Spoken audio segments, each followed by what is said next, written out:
Let's start here. Let's do it. NBA. You got that? Can you read me the deal, the horrendous deal that Jalen Brunson just took from the New York Knicks? Horrendous is one way to put it. I don't think that was in the breakdown of the news. I don't think Woj tweeted that it was horrendous, but it said, well, Adrian Wojnarowski from ESPN says, in a largely unprecedented financial concession to give roster flexibility to a contender. What was that? What did I call it?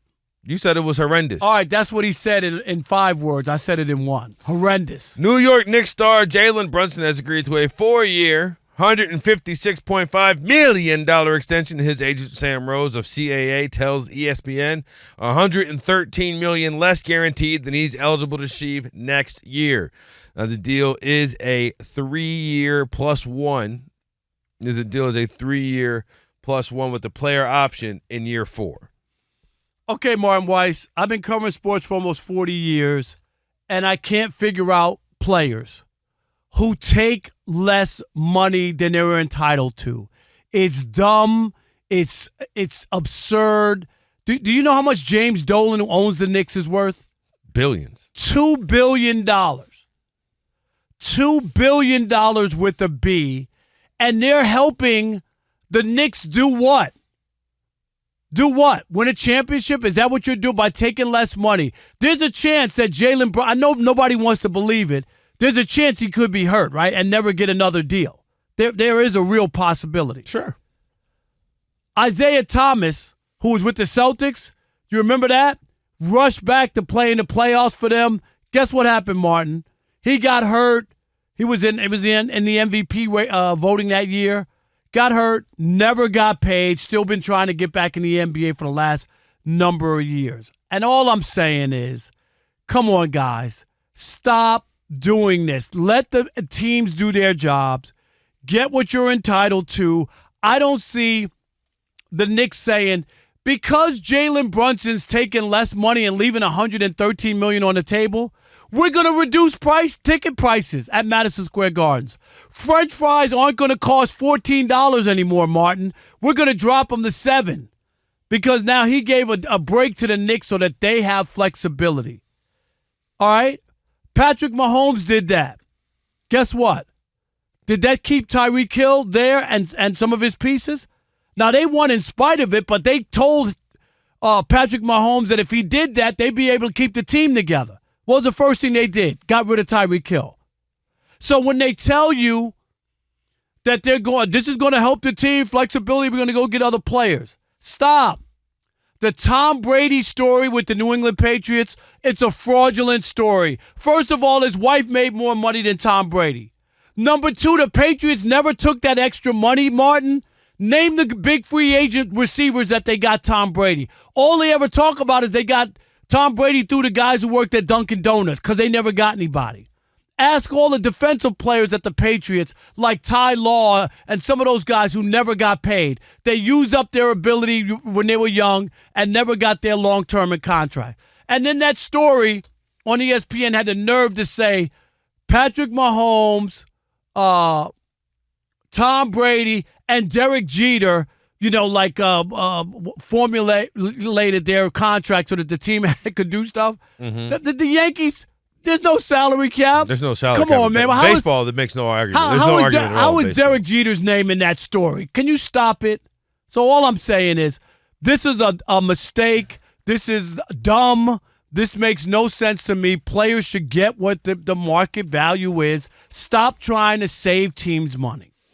So I understand your point, but the idea that he's saving his team money, I think is something that we're missing here, because what he did do is he set himself up now. Over the next 3 seasons, he will be a 10-year NBA vet after those next 3 seasons.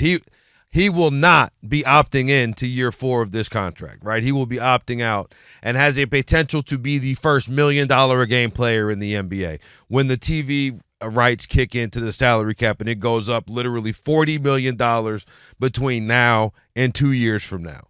That's what he ended up doing. And in the meanwhile, he kept the team out of the apron, so they're able to still maneuver and sign another big man, because we see that he's got all his college teammates that he won championships with in Bridges, DiVincenzo, and the rest of the Villanova kids, Josh Hart, the rest of those Villanova kids. So I get what you're saying that, is he taking some big sacrifice? Absolutely. I mean, $40 million over the next 3 years, that's nothing to shake a stick at, right? But if he has the opportunity to make all that back and more in 3 seasons, and I get what you're saying about the organization, he could get hurt, he could do an Isaiah Thomas. Well, the dirty secret out loud is, or the quiet part out loud is, Isaiah Thomas was never going to get a max contract from the Boston Celtics. But he never got a contract is what I'm saying, by trying to help the organization. Well, by coming back too early from he should have just, I hate to. Well, but he was trying to help playing. He's trying to help the organization. Is my point. But I don't mean to besmirch a guy for playing through injury, right? I commend that. But the idea that Isaiah Thomas was going to sign the max contract at the time. That's not what I said. That's not what I said. That's what I'm saying. He was never going to get that max contract. It ain't about regardless. a max contract. It's about trying to help the team when you need to take care of yourself. Here's the other part. All right. Well, that's what. Jalen Brunson. What story are they talking about? Jalen Brunson, Tom Brady, Derek Jeter, and Patrick Mahomes. How does he fit into that story, Martin? He doesn't, but I didn't write the story. He doesn't fit in. He's not even on that level with those guys. So that's why that doesn't make any sense for a guy like him. Now, when the Knicks continue to have success behind this roster, because I think this roster is a top 3 roster in the East, and provided that everybody stays healthy, which is a big if. Provided everybody stays healthy, they should be in competition in the Eastern Conference playoffs going forward. It has been dark in New York for a while. I think those lights are coming a little bit brighter.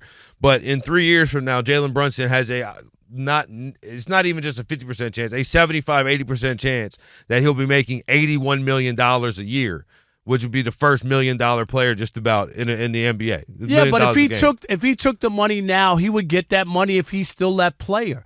My thing is, even in the case of Shohei Ohtani, it's deferred, right? But he took the $700 million. But he didn't go, I'm going to wait a minute, let me take 3 years with and I'll wait for the new baseball contract TV deal to kick in or the new deal to happen. My point also is, you think you know for sure, go ask the San Diego Padres and some of these other teams where Bally Sports has gone belly up and some of these other things that sign these lucrative TV deals that no longer are in place. If ESPN, don't know. Amazon, if ESPN, Amazon, and NBC go belly up in the next 3 years, then you're right. Jalen Brunson made a terrible mistake. But my point is, I'm not betting on that either. You don't know that. It's easy to say that, but you don't know that. And my point is, why help an organization that can't get out of its own way?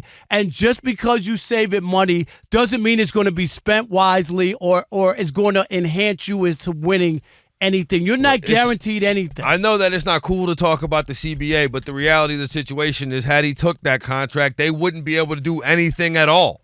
Whose fault is that? Is that his fault or the Knicks? It's the fault of the Players Association for agreeing to these ridiculous first and second aprons. Well, they did that because the owners had them over a barrel and the players weren't willing to fight for it. It's a ridiculous thing. But Jalen Brunson got nothing to do with that. Players that still have no salary cap. Jalen Brunson ain't got nothing to do with that. He's just got to deal with the rules of engagement that were set by Jaylen Brown and Grant Williams and the rest of the NBAPA. When the owners start giving fans rebates and discounting food and $20 beers and all that, talking about saving the organization money and giving them flexibility. It's not about saving the organization money. It's about keeping the organization out of these very restrictive restrictions that come with the first and second apron. He's entitled. I get that. No, you don't. I do. I do get that. I get that. 113. There's no reason everybody. If they go into the first and second apron, this is the team that they will have. There will be no ability to improve your team. That's what the reality is. That the Players Association. No, it's not. It's the Knicks. No, it's not. The Knicks. Yes, it is. What are they supposed to do? Why can't the Knicks go in the second apron? Their owner's worth $2 billion. He can. It's not about paying the tax about the second apron. No, that's not what the